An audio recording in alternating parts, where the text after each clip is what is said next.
Let me just see this. Yeah. And if he's going too fast, you can just press up and down over here. Okay. So this is actually a patient that has myeloproliferative disorder, and we saw these lesions in the spleen. There's several of them. There's this one. This is the biggest one here. There's a couple. A few of them are mildly T2 hyperintense, and then the other ones are T2 hypointense with maybe some necrosis centrally, or and then on arterial,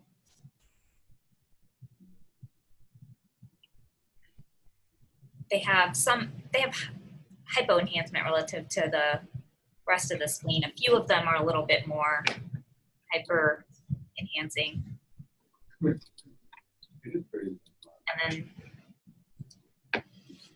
here on the venous, portal venous, and then the delayed. Let me see if I can find this.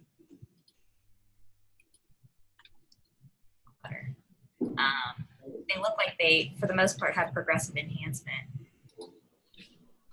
So if you guys had any suggestions as to what this could be? Is it new? One of my thoughts was, and I'm looking at images of this, is extramedullary hematopoiesis. Yeah, that was definitely within our. That's definitely within our differential. I just didn't know if it could look so rounded like.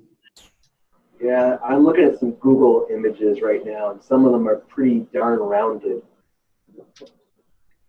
And could they be variable like this? Like some of them were T2 dark with progressive enhancement. Others were like mildly T2 bright with more arterial enhancement. So we didn't know, like, are these all the same process, or? Does it wash out at all? Do you have a delayed?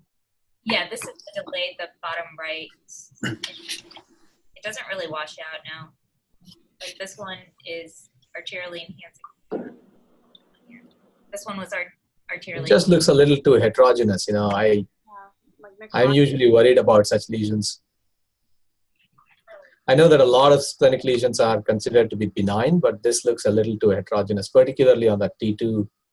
It's not too, I mean, it has, you know, I kind of wonder whether it could be angiosarcoma or something like that.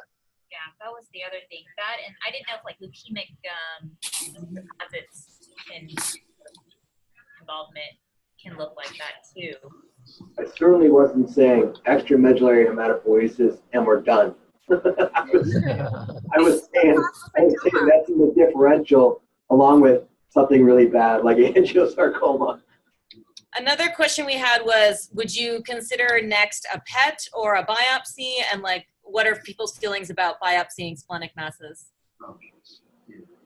My IR colleagues do try to avoid biopsying the spleen, and they would probably try to talk a surgeon into doing a splenectomy. We were talking about that as well, actually. I like a PET CT. If it is hot, then you want to biopsy or remove it or something. I don't know. That can add value for sure. I'm not sure if it makes the diagnosis every time. I don't know. We were asking, do you think extramedullary hematopoiesis will be hot on PET?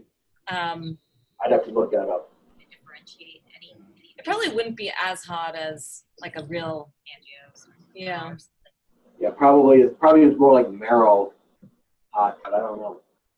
What is your IR's kind of threshold for splenic mass biopsy? Are they okay with it?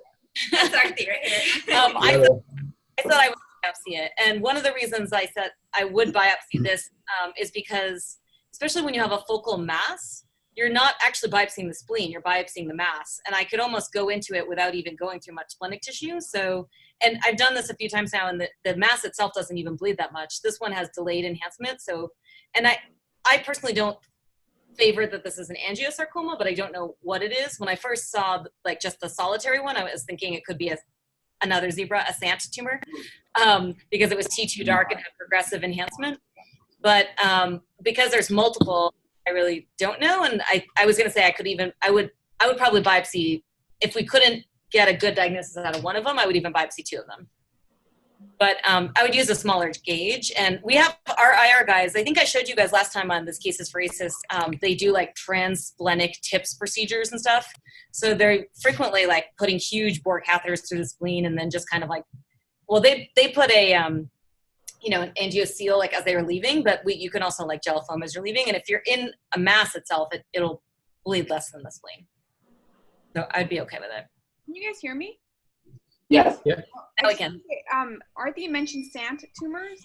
For the residents who are listening, SANT stands for sclerosing angiomatous nodular transformation of the spleen, in case anyone missed it.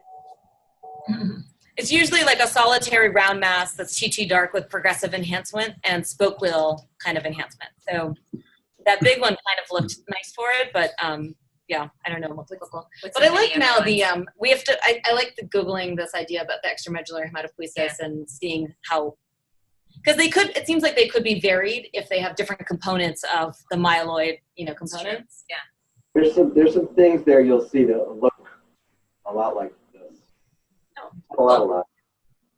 Good thing we went to New Mexico to get into Google. Well, thank you so much, guys.